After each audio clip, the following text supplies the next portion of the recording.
Bonjour à toutes et à tous. Bienvenue sur AirPod, le podcast de la Société française d'anesthésie-réanimation. Nous sommes ravis de vous accueillir pour ce nouvel épisode de la série thématique, une série à la rencontre des experts de l'ASPA, pour aborder des thématiques d'actualité en réanimation. Nous mettons à l'honneur aujourd'hui le docteur Hugo Quérambrin pour parler de son expérience dans la réanimation de Mayotte durant le cyclone Chido, survenu le 14 décembre 2024. Bonjour Hugo. Bonjour David, et merci à la Sphère de me faire participer à ce podcast. Tout d'abord, est-ce que tu peux te présenter rapidement pour nos auditeurs? Oui, donc je m'appelle Hugo Quérambrin, je suis anesthésiste réanimateur de formation. J'étais un des médecins présents sur Mayotte au moment du cyclone, où je suis parti en dispensaire. Puis j'ai participé à la gestion du service des évacuations sanitaires pendant toute cette période de crise. Merci. Donc, avant de commencer pour parler de la réanimation, est-ce que tu pourrais nous donner quelques points d'éclairage sur la situation de Mayotte avant l'arrivée de ce cyclone? Oui, bien sûr. Alors oui, pour situer, c'est important. Mayotte, c'est un territoire français relativement isolé sur le plan géographique, 101e département. Depuis 2011, il se situe au nord du canal de Mozambique, entre Madagascar et l'Afrique de l'Est. La Réunion, qui est le territoire de référence sur le plan sanitaire, tout du moins, est à 2 heures de vol d'avion, contre plus de 10 heures de l'Hexagone.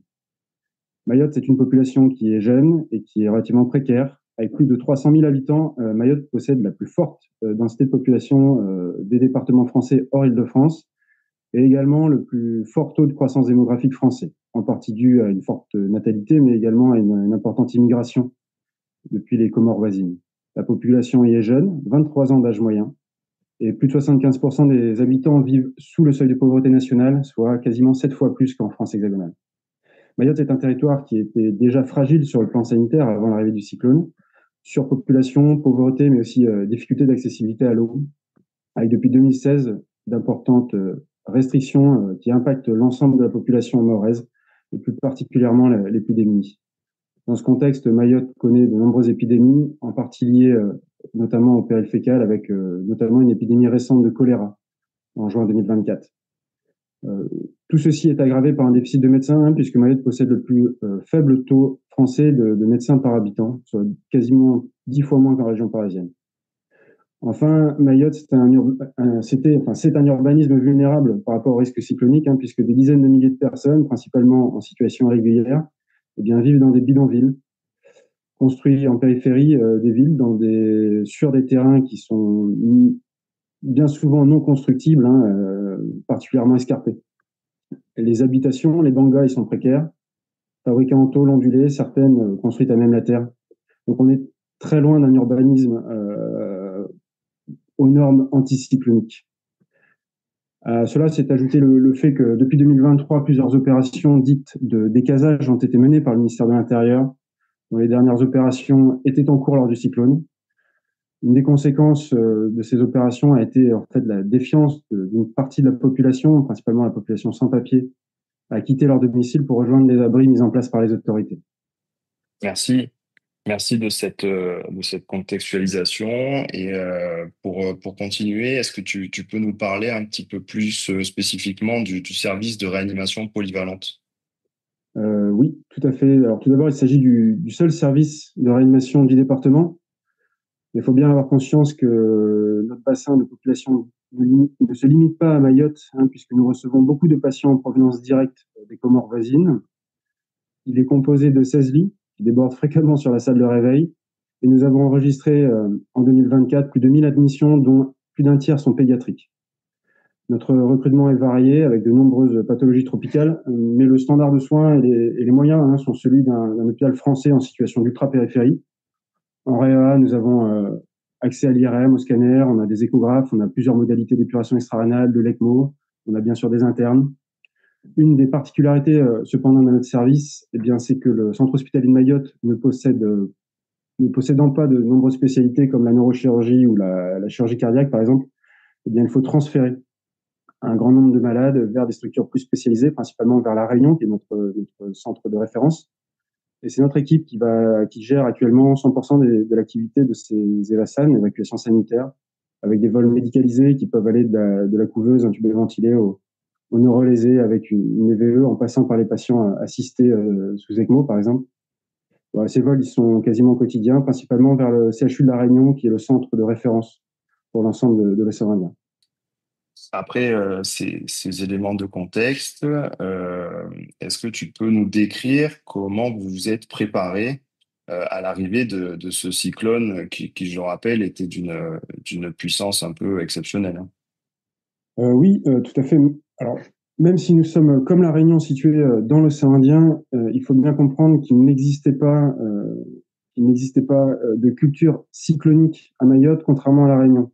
Le dernier véritable cyclone tropical intense, eh bien, il datait de 1984. Et pour une population de moins de 25 ans d'âge moyen, dans un territoire qui a énormément changé en termes d'infrastructure en l'espace de seulement quelques dizaines d'années, 1984, cela fait un petit peu office de préhistoire.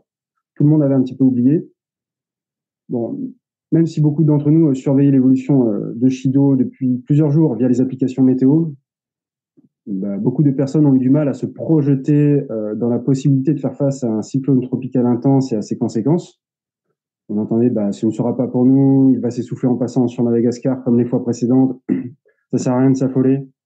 Des paroles que l'on pouvait entendre dans la population générale, hein, mais y compris parmi les professionnels. Et dans ces situations-là, où les gens n'ont pas forcément la culture de crise, c'est pas facile de jouer les Cassandres.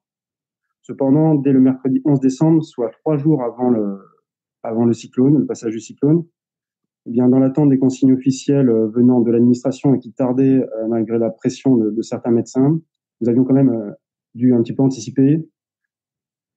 Plusieurs d'entre nous ayant déjà été confrontés à des cyclones sur l'île de la Réunion, eh bien, nous avions décidé d'anticiper en nous calquant sur les plans blancs cycloniques réunionnais. L'idée était alors de constituer 2 équipes, à la fois médicales et paramédicales, qui resteraient sur place et s'alterneraient durant toute la durée de l'alerte rouge. Et à la levée de l'alerte rouge, toutes les personnes disponibles devaient se rendre à l'hôpital pour relever cette double équipe de gardistes et ainsi encaisser l'afflux de patients secondaires à la réouverture des routes. Il est important d'anticiper, hein, car ces plannings sont basés au maximum sur le volontariat. Il faut bien avoir conscience que rester potentiellement bloqué 48 voire 72 heures à l'hôpital, eh bien, ça implique des contraintes organisationnelles importantes vis-à-vis de sa famille, vis-à-vis des réserves alimentaires que l'on peut organiser. C'est vraiment important dans ces cas-là, bien d'anticiper et d'avoir du personnel motivé. Donc un maximum de volontariat. Le jeudi 12, eh bien, les choses se sont accélérées, hein, les prévisions météo ne laissant plus trop de doutes concernant la force et la direction de Chido, hein, qui se dirigeait droit sur Mayotte, droit sur le nord de Mayotte. Le plan blanc a été déclenché par la préfecture. Tard dans la soirée, eh bien, tout ce qui est les mâles ce qu'on appelle les mâles PSM, les mâles des postes sanitaires mobiles qui étaient prépositionnés sur l'hôpital pour faire face à une situation telle que celle-ci, une situation sanitaire exceptionnelle, ont été vérifiés et complétés. Le lendemain, c'est-à-dire le vendredi 13, 24 heures avant le cyclone, eh bien, une cellule de crise s'est constituée à l'hôpital avec désignation avec notre chef de service, le docteur Vincent Gilles, comme directeur médical de crise. Plusieurs modifications étaient à noter par rapport au plan que nous avons prévu la veille, hein, puisque, premièrement, l'alerte rouge avait été avancée de 12 heures, ce qui a nécessité une refonte complète à la dernière minute des plannings. Puis, nous avons également appris la nécessité de renforcer les équipes des dispensaires pour faire face à un afflux potentiellement massif de victimes graves dans des sites isolés. En effet, le centre hospitalier de Mayotte a la particularité de se diviser en une structure principale, à Mamoudzou, ainsi qu'en 4 dispensaires répartis sur toute l'île. Ces dispensaires sont des centres médicaux de référence, CMR, ce sont des petites structures, hein, de soins qui assurent des consultations avec des médecins généralistes, des dentistes, des infirmiers et parfois des médecins spécialisés en journée. Il n'y a pas de chirurgiens, ce ne sont pas des structures qui ont vocation d'hospitalisation. Ainsi, afin d'assurer la continuité des soins dans ces endroits potentiellement isolés pendant plusieurs jours, nous avons dû constituer des équipes de volontaires composées d'un urgentiste, d'un réanimateur, d'une infirmière SMUR et de 2 sages-femmes. On a eu le vendredi matin, en gros, moins de 6 heures pour faire nos sacs, vérifier le listing des mâles, prendre connaissance du listing très succinct et incomplet du matériel disponible sur place en dispensaire. Nous savions que nos moyens étaient limités, hein, Encore une fois, pas de chirurgien, on n'avait pas accès à la transfusion, un seul respirateur sur site, quelques pouces seringues. Dans l'idée, nous étions équipés pour faire du soin primaire de type médecine de catastrophe, avec bien sûr avec une prédominance pour des patients de type traumatisés. Un des écueils, cependant, aurait été d'oublier les pathologies de tous les jours. De mon côté, j'étais surtout inquiet de devoir gérer en fait de l'obstétrique. Heureusement, nous avions des sages-femmes et inquiet de devoir gérer de la petite pédiatrie. L'île connaissant au moment du cyclone une épidémie de bronchiolite. Nous avons quand même réussi à récupérer quelques respirateurs de transport en plus avec des interfaces adaptées pour pouvoir notamment faire de la VNI pédiatrique. Après un court briefing qui s'est résumé en un tutoriel sur la bonne utilisation des téléphones satellites et de la radio, eh bien, chaque équipe a été envoyée dans un dispensaire. Pour ma part, moi, je suis parti à Zumoni, au nord de l'île. Nous sommes arrivés sur place le vendredi, dans l'après-midi, quelques heures seulement avant le début de l'alerte rouge. Les priorités ont été de prendre connaissance des équipes disponibles sur place, de vérifier les moyens de communication avec la cellule de crise, de sécuriser les alentours immédiats des bâtiments, des dispensaires, de compléter l'inventaire du matériel et des vivres disponibles sur place, de ranger, d'organiser les stocks, et bien sûr d'organiser un circuit de soins type afflux massif en tenant compte des contraintes liées à la configuration des lieux qui n'étaient pas franchement prévues pour. Une seule entrée avec un triage par infirmier ou médecin G, une filière patient debout, une filière petite traumatologie, une filière pour les patients plus graves, une filière déchocage. Nous avons défini 2 équipes de déchoqueurs qui étaient composées d'un urgentiste et d'un réanimateur avec chacun 2 infirmiers ou une sage-femme. On s'est organisé avec des chariots mobiles, un chariot pour ventilation intubation, un chariot pour choc hémorragique avec de quoi drainer un patient, mettre un garrot, pour pouvoir facilement se déplacer entre les différents lits dans des locaux exigus.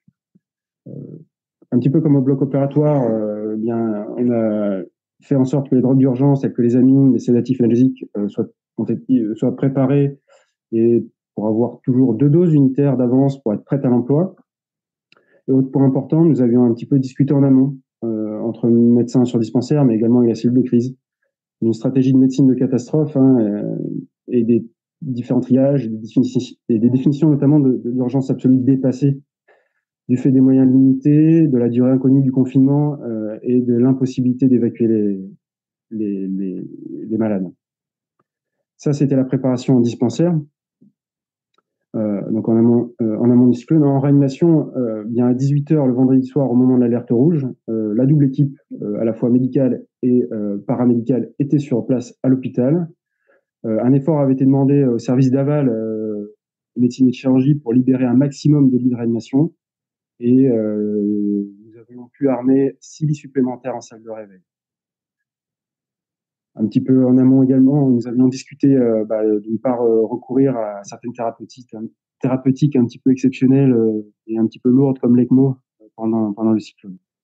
Merci de tous ces détails qui permettent de voir un petit peu la charge de travail et le temps et le décompte de temps qui était très important et effectivement le cyclone arrivant assez rapidement, vous avez dû vous préparer dans un minimum de temps et on voit toutes les étapes. Donc merci pour tous ces détails et donc pendant les 24 heures du cyclone, comment ça s'est passé? Et le samedi 14 décembre, les vents se sont donc levés progressivement pour atteindre plus de 200 km/h, avec des conséquences dévastatrices sur le territoire que vous connaissez certainement. En dispensaire, de nombreux bâtiments ont été endommagés sans heureusement faire de victimes sur place. Les moyens de communication n'ont pas résisté, plus de réseau mobile, plus de réseau filaire, plus de réseau satellite, plus de radio FM. Les seules communications possibles étaient assurées par la VHF portative et on est resté sans nouvelles d'un dispensaire pendant plus de 24 heures. Les conditions de vie sur place se sont quand même rapidement dégradées, plus d'eau dans les sanitaires avec toutes les conséquences qui en découlent, pas d'électricité avec pour certains la nécessité de travailler à la frontale, une grande appréhension du risque d'émeute et une anxiété majeure du personnel sans aucune nouvelle de leur famille dehors. Des conditions de vie pas faciles.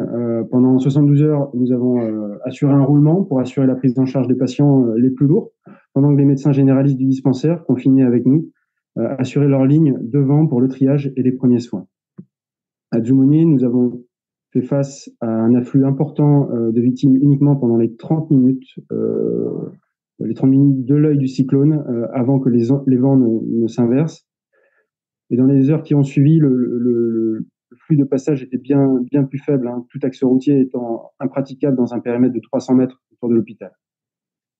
Lors des premières heures, comme attendu, nous avons dû faire face à beaucoup de traumatologie, beaucoup de plaies profondes, dont beaucoup auraient mérité une exploration au bloc opératoire, mais qui ont dû être suturées sur place sous anesthésie locale, faute de moyens. Hein. Beaucoup de fractures, beaucoup de patients choqués, beaucoup de patients en état de stress aigu.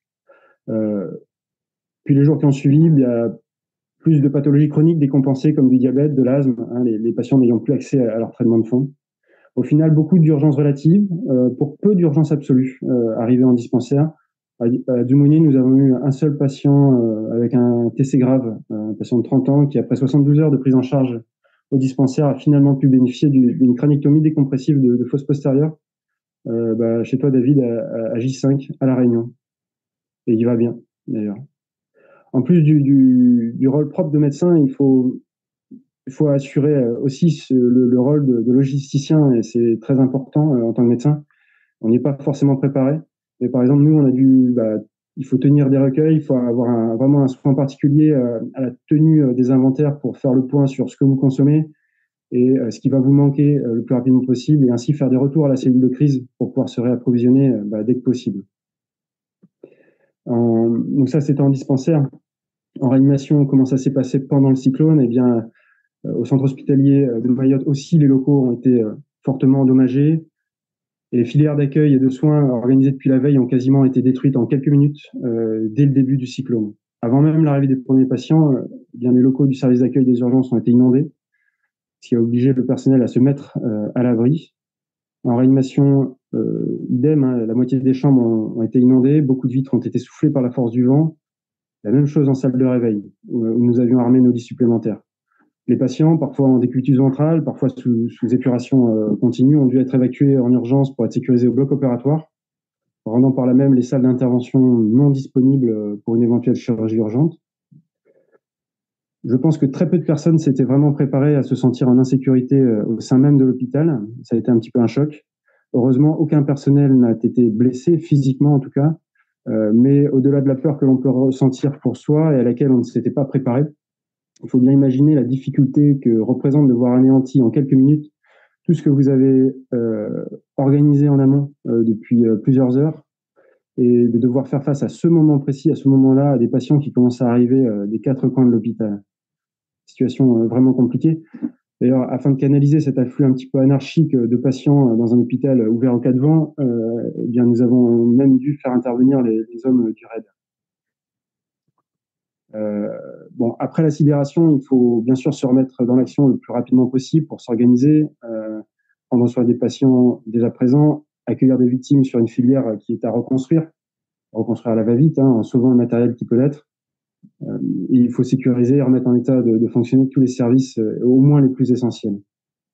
L'ensemble de ces opérations sur le centre hospitalier de Mayotte, il a été coordonné par la cellule de crise médicale, qui a fonctionné 24 heures sur 24 pendant quasiment une semaine, hein, soutenu dans un second temps par l'ARS et par la cellule opérationnelle départementale, le code de la préfecture. Comment ça s'est passé la dizaine de jours qui a suivi? Comment vous êtes organisé et quel malade vous avez dû prendre en charge? Oui, donc dans les jours qui ont immédiatement suivi, notre objectif premier tout d'abord a été de se remobiliser immédiatement afin de tendre au maximum vers un retour à la normale. Alors je mets des grosses guillemets autour de normal, hein. Mais il faut essayer de revenir à des choses que l'on sait faire pour un petit peu déplacer la sidération en se raccrochant à un semblant de routine qui a là des côtés un petit peu rassurants dans ces situations-là. C'est vraiment pas facile, hein, c'est plus facile à dire qu'à faire dans ce contexte, hein, puisque de nombreuses habitations, y compris l'hôpital, avaient été fortement endommagées. Beaucoup de locaux étant impraticables, il est nécessaire de réorganiser entièrement certaines filières de soins. Il y a de nombreux personnels qui ont perdu une partie ou la totalité de leur maison. Certains sont toujours dans l'attente des nouvelles de leur famille. D'autres sont tout simplement en état de stress. Il faut savoir écouter, leur laisser du temps et comprendre que certaines, bien que physiquement présentes, elles sont de fait momentanément complètement indisponibles pour soigner, pour prendre en charge les patients. Les plannings, c'est compliqué de les faire tourner, hein, faute d'accès routier libre. D'autres personnels ne peuvent pas se rendre à l'hôpital et ce pendant plusieurs jours, même après la levée de l'alerte rouge.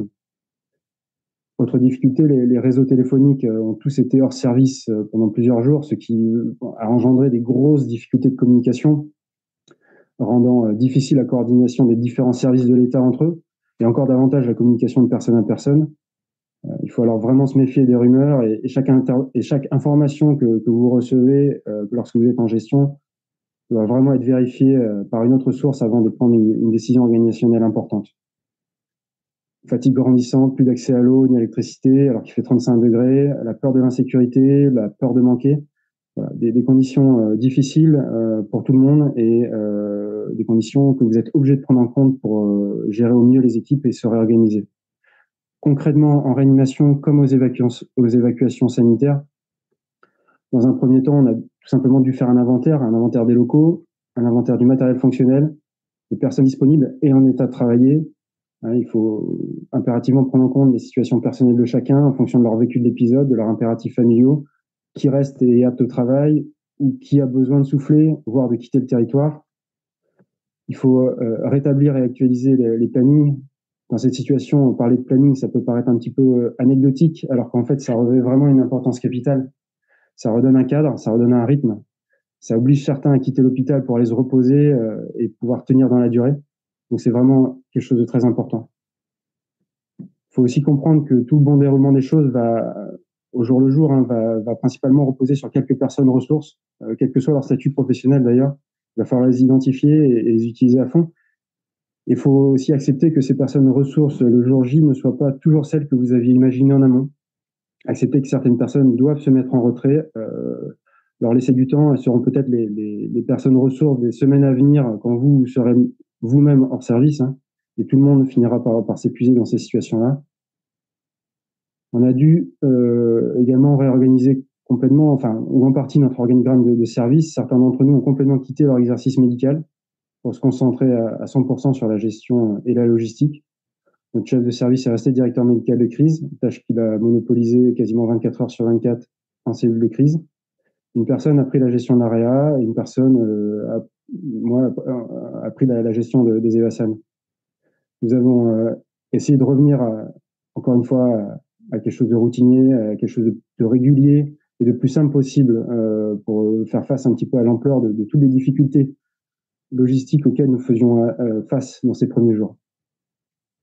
Autre point important, hein, c'est vraiment, il faut communiquer quotidiennement avec les équipes, faire des points sur la situation, expliquer nos options, nos décisions au jour le jour, afin de ne pas se lancer sur des projets qui seraient jugés irréalisables par les équipes elles-mêmes, et afin d'emporter l'adhésion et surtout la motivation d'un plus grand nombre. Pour être prêt au dépassement de tâches, on en a eu beaucoup. On a fait du secrétariat, du frais de matériel, du ménage. Il a fallu remettre en état les chambres, remettre en état les bureaux pour avoir des endroits où se reposer. Faute de main-d'œuvre disponible, ce sont nous, les soignants, qui avons dû déblayer une bonne partie du service. Autre point, on était totalement informatisé depuis plusieurs années. Bien sûr, on a dû repasser au papier, avec toute la lourdeur que ça a représenté, hein, d'aller récupérer la biologie, récupérer les comptes rendus d'imagerie. Et pour ça, les internes ont vraiment assuré cette surcharge de travail, ont vraiment été super en acceptant de doubler leur garde pendant une dizaine de jours. En termes de patients, il n'y a pas eu d'afflux massif à proprement parler. L'activité est restée soutenue, hein, plus que d'habitude, mais sans nécessité d'effectuer des évacuations sanitaires, de délestage, ni sans nécessité d'ouvrir un secteur de réanimation supplémentaire, comme cela fut le cas pendant les différentes pandémies de Covid ou lors de la dernière épidémie de choléra. Les renforts médicaux et paramédicaux sont très rapidement venus en soutien, malgré des conditions d'accueil difficiles. Un grand merci à eux. Leur venue nous a notamment permis de rester, pour certains d'entre nous, hors soins et de se consacrer comme ça entièrement à la gestion de la crise. La solidarité des réanimations réunionnaises a vraiment aussi été précieuse. Hein. On a pu profiter des évacuations sanitaires pour nous ravitailler en logistique, sur des petits matériels médicaux, des masques à oxygène, des seringues, des filtres à dialyse qui nous manquaient. Et on a pu également, grâce à leur solidarité, eh bien, on a, on a eu accès à des livres, à des produits de première nécessité qui nous étaient plus accessibles sur l'île. Vraiment, un grand merci pour ce soutien. Euh, Juste un petit mot d'ailleurs j'ai pris conscience hein, concernant l'accueil des premières aides extérieures et comment elles peuvent être perçues par les équipes sur place. Euh, je me suis vraiment rendu compte à quel point c'est difficile d'accueillir une aide extérieure dans les premiers jours, alors même qu'on est soi-même déjà fatigué et inopérant. C'est important, je pense, pour ceux qui viennent aider, de bien comprendre que parfois, ils vont être confrontés à des sentiments un petit peu partagés, du genre merci d'être venu, mais on n'en avait pas vraiment besoin, c'est pas nous qui avons fait la demande, ou alors c'est pas de ça dont on avait besoin, c'est pas le bon moment, voire même un sentiment paradoxal de rejet. Hein. Qu'est-ce qui va se jouer dans votre tête à ces moments-là pour refuser une telle aide alors que vous en avez objectivement besoin? Beaucoup de mécanismes de défense, je pense en partie inconscient. Hein. Vous avez vous-même subi une situation stressante. Vous devez rester dans l'action, c'est vital pour vous à ce moment-là. Vous ne pouvez pas décrocher, en tout cas pour certains d'entre nous. Il y a un esprit de corps qui se formait entre les gens qui étaient sur place au moment du cyclone et dont les conditions de vie sont les mêmes que les vôtres depuis. Depuis côté, on a vécu ça ensemble, on va s'en sortir ensemble. Ou tout simplement un sentiment d'orgueil un petit peu mal placé pour certains d'entre nous. Enfin, tous ces sentiments, ils ne sont pas appropriés dans une telle situation, mais ils sont bien réels. Et je pense qu'ils doivent être connus. En tout cas, j'en avais pas conscience, moi, à ce point-là, que ça pouvait jouer de façon très importante dans les relations initiales entre les soignants qui sont sur place et les soignants qui vont venir aider.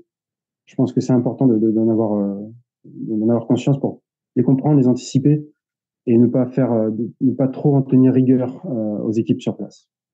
Merci, merci pour cette réponse.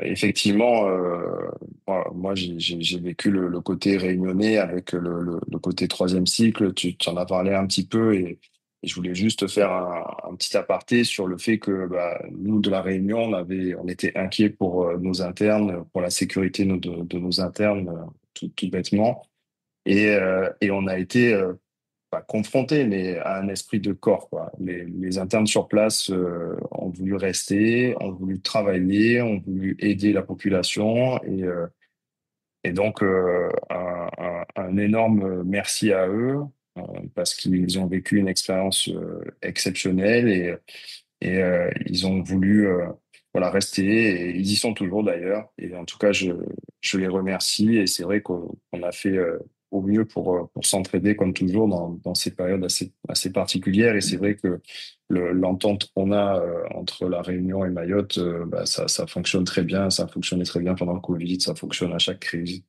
On a des relais opérationnels qui sont très rapides, très faciles. Et donc, en tout cas, voilà, ton témoignage le prouve. Enfin, une dernière question là, avant de conclure. Quelles sont les leçons que tu as retenues de cette crise?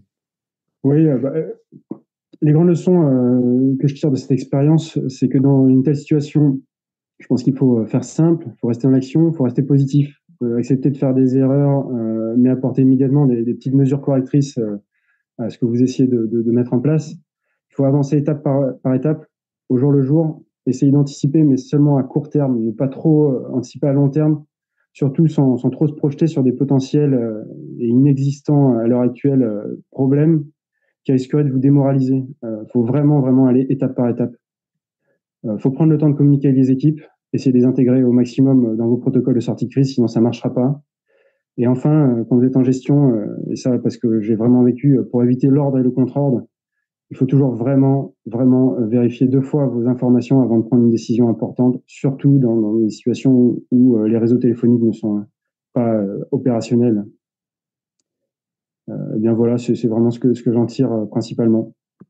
Merci, un grand merci Hugo Quérembrun pour ce témoignage sur le cyclone Chido à Mayotte qui a frappé Mayotte durant le mois de décembre 2024. Vraiment merci pour ce témoignage détaillé et encore bravo pour tout ce que tu as fait, tout ce que vous avez fait et on continue d'aider et ça continue toujours. Hein, c'est pas encore du tout rétabli, mais en tout cas bravo pour cette gestion de crise et c'est un exemple voilà en tant qu'anesthésiste réanimateur on peut être confronté à ce genre de choses en France aussi.